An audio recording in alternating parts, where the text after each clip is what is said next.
अस्सलाम वालेकुम व्यूअर्स, उम्मीद है आप सब लोग खैरियत से होंगे। 1980s में यानी आज से तकरीबन 42 साल पहले चाइना का पॉवर्टी रेट 90% था। ऐसा लगता था जैसे भूख, अफलास और गरीबी चाइना के लोगों का मुकद्दर बन चुकी है। लेकिन फिर अगले 30 से 35 साल में ऐसा क्या हुआ कि 90% पॉवर्टी रेट कम होकर 1% से भी नीचे आ गया। चाइना दुनिया की सेकंड लार्जेस्ट इकोनॉमी बन गया। कहा 1978 में चाइना का ग्लोबल जीडीपी कंट्रीब्यूशन रेट 2.5% था और यही 2.5% global GDP contribution rate increase होकर तकरीबन 19% हो जाता है 2022 तक। कैसे एक पार्टी ने अपने मुखालिफिन को चाइना के एक आइलैंड पे भगाकर मुल्क को तरक्की की बुलंदियों तक पहुंचाने का सफर शुरू किया। लोग भूख, अफलास और गरीबी की जिंदगी से निकलकर अमीरी की जिंदगी जीने लगे। आम आदमी का लिविंग स्टैंडर्ड बदल कर रह गया। Before that, it was the old society with many ugly things in it. Mao and his colleagues had a vision of momentous change. They wanted to transform the lives of 1/4 of mankind and create a strong and modern industry of China. आज के दिन China अपने आप को super powers की race में समझने वाले मुल्कों की टॉप लिस्ट में है। ऐसा कैसे मुमकिन हुआ, आइए जानते हैं इस वीडियो में चाइना की ट्रांसफॉर्मेशन पे एक डिटेल्ड केस स्टडी। आपके फीडबैक और कमेंट्स का बहुत बहुत शुक्रिया। 1644 से पहले के दौर को इंपीरियल चाइनीज डायनेस्टी का दौर कहा जाता है। इस दौर में चिन शी होंग, स्पेलिंग को अगर हम देखें तो इसको लिखा जाता है QIN, लेकिन इसे प्रोनाउंस चिन से किया जाता है। चिन शी होंग वो शख्स है जिसने दर हकीकत चीन को इसका नाम दिया और इसकी मिरास में अजीम दीवार चीन और इसका मकबरा शामिल है। 230 कबल मसीह चिन खानदान ने चीन की पहली सल्तनत कायम की, जिसके दौरान चीन लीडर्स ने जौ डायनेस्टी की 6 रियासतों को अपनी लपेट में ले लिया। इंपीरियल चीन पर इनका दौरे हुकूमत 221 और 206 BCE और CE कबल मसीह तक रहा। यानी दूसरे लफ्जों में कहा जाए तो इस चिन डायनेस्टी ने तकरीबन 2000 साल तक चाइना पे राज किया और इनके दौर को इंपीरियल चाइनीज डायनेस्टी का दौर कहा जाता है, जो 1640 से पहले का दौर था। लेकिन चिन खानदान ने इसके बाद आने वाली नस्लों पे देर पर सकाफती असरात मुरतब किए। 1644 से लेकर 1911 तक चाइना की बुनियाद नॉर्थ ईस्ट एशियन लोगों ने रखी, जो अपने आप को मंचूस कहते थे। इनकी तारीख, जुबान और सकाफत चीनी लोगों से अलग थी। ये काम आइन उस वक्त हुआ था जब चाइना अंदरूनी तौर पर साजिशों और बगावतों का सामना कर रहा था। रकबे और साइज के लिहाज से देखा जाए तो चाइना दुनिया की 3rd लार्जेस्ट कंट्री है, रशिया और कनाडा के बाद। यहाँ पे एक दिलचस्प बात ये भी है कि चाइना के लोग अपनी 4000 साल पहले की तारीख को सामने रखते हुए आज भी चाइना को चोंगो कहकर पुकारते हैं, जिसका मतलब है मिडिल किंगडम। दूसरे लफ्जों में इसका मतलब है दुनिया का मरकज। चाइना का ईस्ट ज्यादातर एग्रीकल्चर लैंड पे मुश्तमिल है, जिसकी वजह से ज्यादातर आबादी इस रीजन में पाई जाती है। चाइना के वेस्ट को देखा जाए तो रेगिस्तान और हिमालय की पहाड़ियों पे मुश्तमिल है। 18वीं सेंचुरी के आखिर तक चाइना अपने रकबे और जियोग्राफिकल लोकेशन की वजह से एक मजबूत किंगडम हुआ करता था, लेकिन उसके बाद चाइना को अक्सर बड़ी ताकतों से साजिशों का सामना करना पड़ा। इसीलिए चाइना के लोग 1839 से लेकर 1949 तक के दौर को सेंचुरी ऑफ ह्यूमिलेशन के तौर पे याद करते हैं। इस दौर में चाइना को अंदरूनी तकसीम और लड़ी जाने वाली अक्सर जंगों में शिकस्त का सामना करना पड़ा और अक्सर बड़ी ताकतों को गैर मसावी मायदों में बड़ी रियायतें देने पर मजबूर किया गया। चाइना की हिस्ट्री का स्या दौर वहां से शुरू होता है जब 1839 में British east India company China के लोगों की एक बहुत बड़ी तादाद को ओपियम ड्रग यानी अफीम का आदी बना देती है। चाइना के अक्सर लोग इस नशे का शिकार हो जाते हैं और चाइना की सोसाइटी का एक बड़ा हिस्सा तबाही के रास्ते पे चल निकलता है। ओपियम यानी अफीम की इस वार के नतीजे में चाइना को बहुत से ट्रीटी एग्रीमेंट साइन करने पड़ते हैं, जिसमें चाइना को अपने 5 पोर्ट्स और हांगकांग की सिटी ब्रिटिश के हवाले करनी पड़ती है, जिसको ब्रिटिश ट्रेड के लिए इस्तेमाल भी कर सकते थे और रह भी सकते थे। फिर 1850 में चाइना की हिस्ट्री की एक बहुत बड़ी सिविल वार शुरू हो जाती है। टाइपिंग रेबेलियन के नाम से। टाइपिंग बगावत बुनियाद परस्त सियासी और मजहबी हलचल जो शायद 19वीं सदी में चाइना का सबसे बड़ा वाकया था। ये सिविल वॉर तकरीबन 1850 से 1864 यानी 14 साल तक जारी रही। चाइना के 17 सूबों को तबाह कर दिया गया और एक अंदाजे के मुताबिक तकरीबन 20 मिलियन लोगों को अपनी जानों से हाथ धोना पड़ा। अगले 30 साल चाइना के लोगों को मुल्क में बहुत से दंगा फसाद देखने को मिले। अब की बार चाइना के लोगों को एक और बड़ी मुश्किल का सामना करना पड़ा जब 1894 में चाइना को एक बार फिर से सीनो जापानीज वॉर में जाना पड़ता है जापान के खिलाफ। ये जंग कोरिया पे होल्ड या कंट्रोल को लेके दोनों ममालिक के दरमियान शुरू हुई। कोरिया काफी अरसे से चीन के होल्ड में रहा था, लेकिन जापान के जजीरों के मुकाबले में कोरिया की स्ट्रेटेजिक लोकेशन, इसका कोयला, लोहा और नेचुरल रिसोर्सेज की लालच में जापान इस जंग में कूदा। याद रहे ये दौर किंग डायनेस्टी जो कि 1644 से 1912 तक रूलिंग डायनेस्टी थी चाइना की। 1939 से 1945 के दौर में चाइना के लोगों को एक और बड़े इम्तिहान से गुजरना पड़ता है। अब की बार चाइना के लोगों को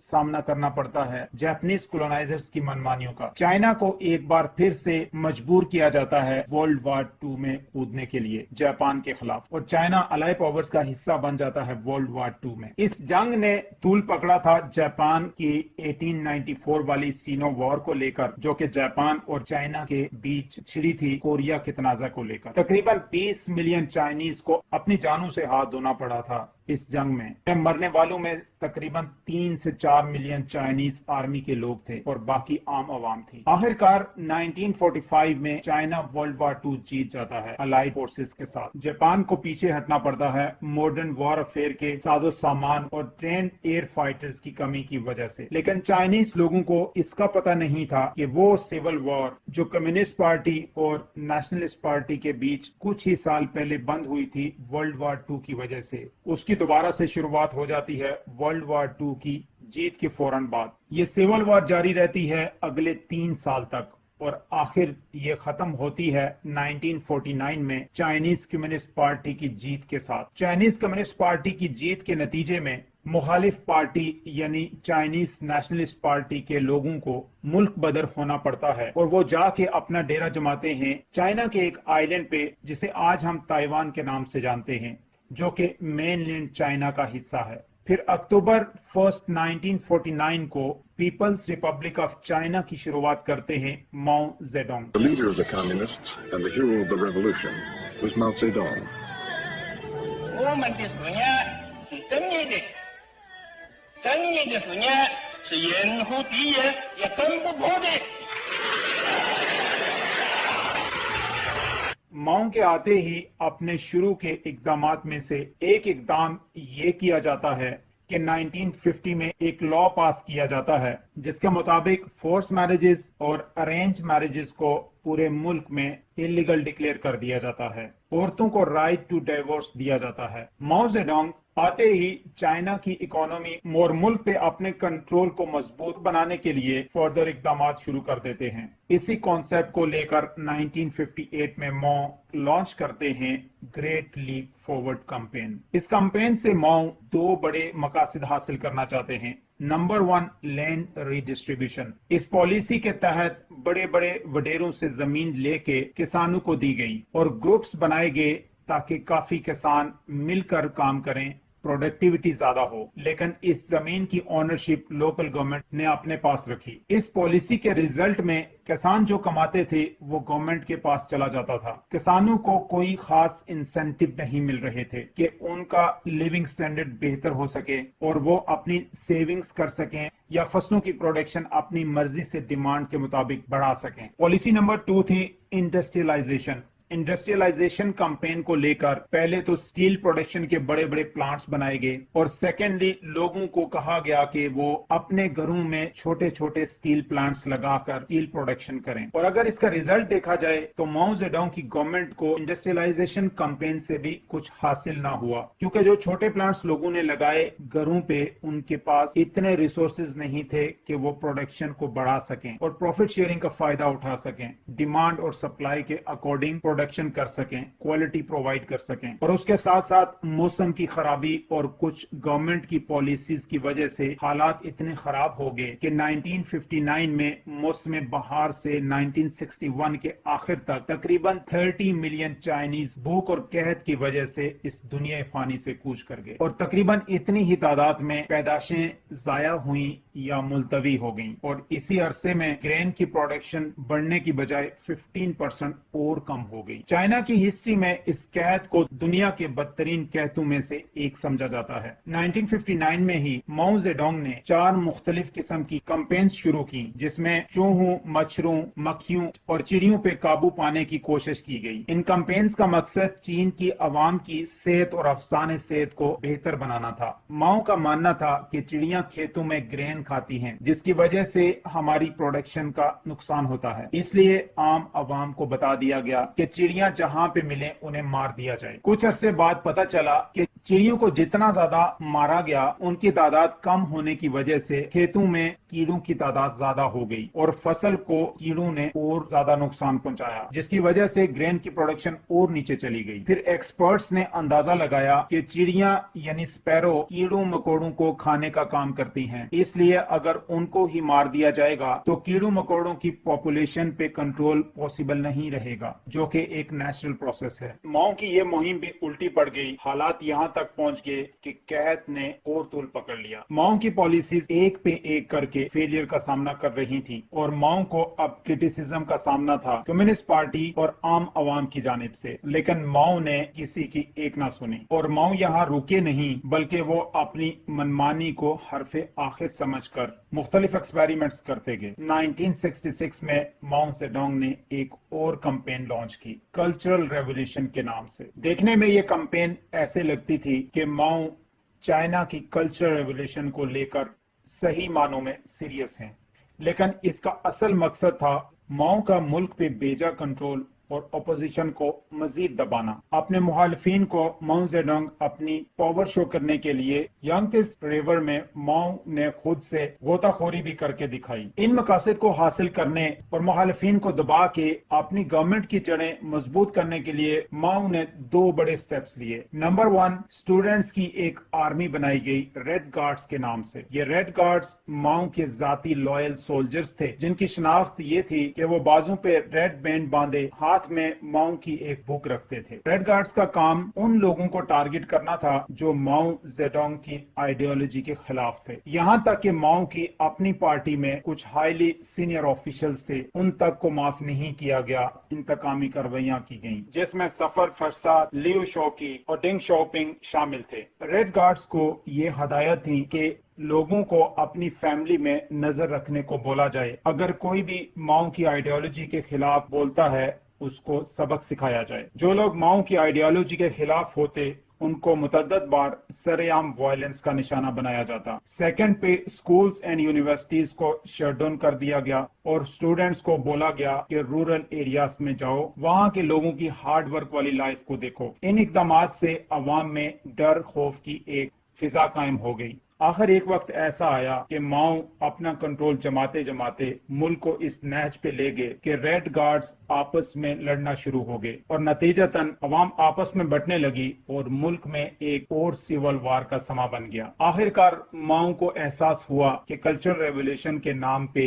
ये खेल मजीद नहीं चल सकता। इस कैंपेन के शुरू होने के ठीक 2 साल बाद यानी 1968 में रेड गार्ड्स को खत्म करना पड़ा। एक अंदाजे के मुताबिक इस खेल में चाइना के तकरीबन 15 to 55 मिलियन लोगों को अपनी जानों से हाथ धोना पड़ा। माओ जेडोंग के तमाम एक्सपेरिमेंट्स में से चंद एक ऐसे एक्सपेरिमेंट्स थे जो कि चाइना की अवाम के लिए फायदेमंद भी साबित हुए। जैसा कि औरतों के बारे में माओ के मशहूर सियासी नारे का स्लोगन था, women holds up half the sky. Mao ने 1950s से nation wide public education system launch किया। ये प्रोग्राम लिटरेसी रेट को कम करने के लिए एक अहम कदम था। माओ के इन्हीं इकदाम का नतीजा था कि 1978 में प्राइमरी और सेकेंडरी स्कूल की तादाद 1949 के मुकाबले में 3 गुना ज्यादा थी, और माओ के इन्हीं इकदाम की वजह से चाइना के लोगों में अराउंड 25 इयर्स में एक ऐसी फाउंडेशन डली जिसकी वजह से स्किल्ड एंड एजुकेटेड लोगों का एक पूल तैयार हुआ जिसने करोड़ों लोगों को पॉवर्टी से निकाला। 9 सितंबर 1976 को सेहत की खराबी की वजह से माओ जेडोंग इस दुनिया फानी से कूच कर जाते हैं, और इस वक्त तक चाइना की इकोनॉमिक पोजीशन कुछ खास संभली नहीं थी। माओ जेडोंग के दौर में रेड गार्ड्स के हाथों जुल्म का निशाना बनने वाले चाइनीज कम्युनिस्ट पार्टी के डिंग शोपिंग, जो कि माओ की आइडियोलॉजी के सख्त खिलाफ थे, और इसे इख्तलाफ की वजह से उनको अपनी सारी पोजीशन से कल्चरल रेवोल्यूशन के दौर में पार्टी से रिजाइन करना पड़ा था। 1976 में माओ के दुनिया से कूच करने के बाद वही डिंग शोपिंग नए लीडर की सूरत में चाइनीज कम्युनिस्ट पार्टी को लीड करते हैं। चाइना की असल मानों में जो ट्रांसफॉर्मेशन थी वो डिंग शोपिंग के हाथों से हुई थी, इसीलिए आज भी लोग इन्हें फादर ऑफ मॉडर्न चाइना के नाम से जानते हैं। डिंग शोपिंग का माओ की आइडियोलॉजी के खिलाफ होने की सबसे बड़ी वजह थी मुल्की इकोनॉमी को हद से ज्यादा अपने हाथ में रखना, बिना सोचे समझे आम आवाम पे अपने फैसले थोपना और इकोनॉमी को हद से ज्यादा अपने कंट्रोल में रखना। फिर डिंग शोपिंग ने अपनी पॉलिसीज लॉन्च करना शुरू की जिसमें सर फहरिस्त थी economic liberalisation, in short liberalisation, the removal of restrictions in order to promote economic development. Mao ने अपने दौर में इकोनॉमी को कंट्रोल करने के लिए जो रिस्ट्रिक्शंस लगाई थी, डिंग शोपिंग उन सब रिस्ट्रिक्शंस को रिमूव करके इकोनॉमी को आजाद करना चाहते थे। इनकी पॉलिसीज को चाइना में आज के दौर में याद किया जाता है सोशलिज्म विद चाइनीज कैरेक्टरिस्टिक के नाम से। एग्रीकल्चर में बेहतरी लाने के लिए डिंग शोपिंग लॉन्च करते हैं household responsibility system policy. Mao के जमाने की ग्रेट लीप कैंपेन में किसानों के लिए डिंग शोपिंग ने तब्दीलियां कुछ इस तरह से की। डिंग ने कहा जमीन लोकल गवर्नमेंट के अंडर ही रहेगी, लेकिन किसानों को एक सर्टेन टाइम के लिए लीज पे दे दी जाएगी, और किसानों ने लोकल गवर्नमेंट को एक सर्टेन पार्ट अपनी फसल की प्रोडक्शन में से देना होगा। बाकी किसान अपनी मर्जी के मुताबिक जो फसल प्रोड्यूस करनी है डिमांड और प्रॉफिट मार्जिन के मुताबिक वो करें, और फिर ओपन मार्केट में कहीं पे भी सेल कर सकते हैं। डिंग की इस पॉलिसी से किसान बहुत खुश थे। उन्हें वो प्रोड्यूस करना था जो डिमांड में है, और प्रॉफिट मार्जिन भी अपनी मर्जी का है, और गवर्नमेंट को कुछ पार्ट देकर भी किसानों के इंसेंटिव्स फिर भी ज्यादा हो जाते थे, और इस पॉलिसी से प्रोडक्शन में हैरानकुन इजाफा देखने को मिला। माओ के दौर में फैक्ट्रीज को चलाना चाइनीज कम्युनिस्ट पार्टी के लोगों की जिम्मेदारी थी, जिसको वो अपने पॉलिटिकल फायदे के लिए इस्तेमाल करके प्रोडक्टिविटी को कंप्रोमाइज करते थे। डिंग ने फिर factory manager responsibility system launch किया, जिसमें फैक्ट्री के मैनेजर्स और सीनियर टीम को डिसाइड करना होता था कि उन्होंने क्या प्रोड्यूस करना है, किस प्राइस पे सेल करना है, किसको सेल करना है, वर्कर्स को इंसेंटिव्स कितने और कैसे देने हैं। इस पॉलिसी ने फैक्ट्रीज की प्रोडक्शन को बदल कर रख दिया। लोग पॉवर्टी की लाइन से निकलना शुरू हो गए और लोगों का लिविंग स्टैंडर्ड बेहतर होना शुरू हो गया। 1978 से 1984 के बीच एवरेज एग्रीकल्चर 7.4% से भी ज्यादा हो गई, और 1980s के आसपास चाइना में ग्रेन प्रोडक्शन डबल हो गई। इसी तरह डिंग ने सोचा कि अब वक्त है कि एजुकेशन सेक्टर पे और काम किया जाए और पैसा भी लगाया जाए, ताकि मैक्सिमम लोगों को स्किल्ड बना के मजीद पॉवर्टी से बाहर निकला जाए। इस मकसद को लेके अप्रैल 12, 1986 में एजुकेशन कंपल्सरी लॉ बनाया जाता है गवर्नमेंट की जानिब से, जिसमें हर बच्चे के लिए 9 साल की उम्र तक फ्री एंड कंपल्सरी एजुकेशन को लाजमी करार दे दिया गया। इस कानून के बनते ही डिंग गवर्नमेंट ने मजीद पैसा लगाना और काम करना शुरू कर दिया। 1980 में गवर्नमेंट इस पे जो पैसा स्पेंड कर रही थी वो 2% ऑफ जीडीपी था, लेकिन वक्त गुजरने के साथ साथ ये स्पेंडिंग 2012 तक 4.1% पे पहुंच गई। इस लॉ की वजह से लोग मजीद पॉवर्टी से बाहर निकले। उसकी वजह ये थी कि लोगों को वो स्किल्ड एजुकेशन दी गई जिसकी मार्केट में डिमांड थी। इन मेजर्स ने चाइना की लिटरेसी रेट को बहुत बेहतरीन कर दिया। चाइना का लिटरेसी रेट 1982 में 65.51% था और 2010 में इन कोशिशों की वजह से 95.12% तक जा पहुंचा। 1988 में चंग जिंगोनचन साइंस पार्क कायम किया गया बीजिंग में, जिसमें 8 लाख चाइनीज रिसर्चर्स को गवर्नमेंट ने फंडिंग करके फैसिलिटेट किया। इस साइंस पार्क में प्रायोरिटीज एरियाज है जैसे कि technology, energy production, computer, physics, optics, genetics and space. इस रिसर्च सेंटर के लिए गवर्नमेंट के इंटरेस्ट लेवल की बात की जाए तो 2020 तक इस साइंस पार्क के लिए गवर्नमेंट की फंडिंग $500 बिलियन को क्रॉस कर गई। आज भी कई research institutions, hitech companies and universities इस रिसर्च सेंटर में देखने को मिलती हैं। डिंग की जानिब से एक और interesting policy township and village entrepreneurship launch की गई, जिसको दूसरे लफ्जों में TVEs बोला जाता है। TVEs ने चाइना की इकोनॉमी को बदल कर रख दिया। टाउनशिप और विलेज एंटरप्रेन्योर्स TVEs ने मिलकर as an institution rural areas के लोगों की इकोनॉमिक ग्रोथ में इजाफा किया, जिससे लोगों का लिविंग स्टैंडर्ड दिन ब दिन बेहतर होता गया और आहिस्ता आहिस्ता चाइना के तकरीबन सारे ही रूरल एरियाज को TVEs ने कवर कर लिया। लोगों के बिजनेसेस की production, manufacturing, textile, electronics and services के स्टैंडर्ड्स को बेहतर बना के तरक्की के रास्ते पे गामजन किया गया। इसके अगर हम प्रैक्टिकल एग्जाम्पल लें तो चाइना का शहर वेंजू वो पहला इकोनॉमिक जोन बना था जो कि शुरू में छोटे से एक फिशिंग गांव से ज्यादा कुछ नहीं था। वेंजू शहर में कुछ लोगों ने जूतों के छोटे छोटे कारखाने बनाना शुरू किए। TVEs कैंपेन की वजह से इन जूतों के कारखानों ने इतनी तरक्की कर ली कि आज ये शहर चाइना का एक बहुत बड़ा एक्सपोर्ट सेक्टर बन चुका है। इस शहर से जूते पूरी दुनिया में एक्सपोर्ट होने के साथ साथ पूरे चाइना को भी सप्लाई होते हैं। ये TVEs अर्ली 1990s में तकरीबन 100 मिलियन लोगों को एम्प्लॉयमेंट दे रही थी, जिसकी वजह से लोगों का लिविंग स्टैंडर्ड बहुत इंप्रूव हुआ। 1990 में चाइना की टोटल आउटपुट का तकरीबन 20.2% आ रहा था TVEs से। नॉर्मली अगर देखा जाए तो रूरल एरियाज और अर्बन एरियाज के लोगों की इनकम में वाज़े गैप देखा जाता है। रूरल एरियाज में अर्बन एरियाज की निस्बत इकोनॉमिक एक्टिविटी कम होने की वजह से, लेकिन डिंग की TVEs की कैंपेन से रूरल और अर्बन एरियाज की इनकम लेवल में कोई खास फर्क ना रहा।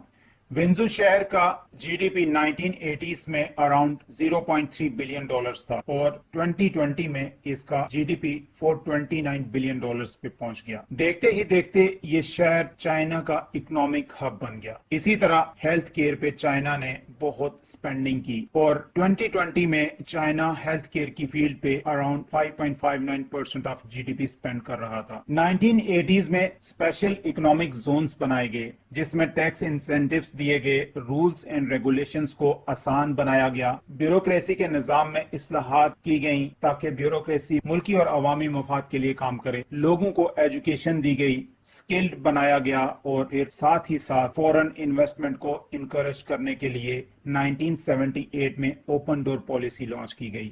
और देखते ही देखते चाइना में बहुत सी मल्टीनेशनल कंपनीज ने अपनी प्रोडक्शन के लिए सॉफ्टवेयर हाउसेस एंड फैक्ट्रीज बना ली।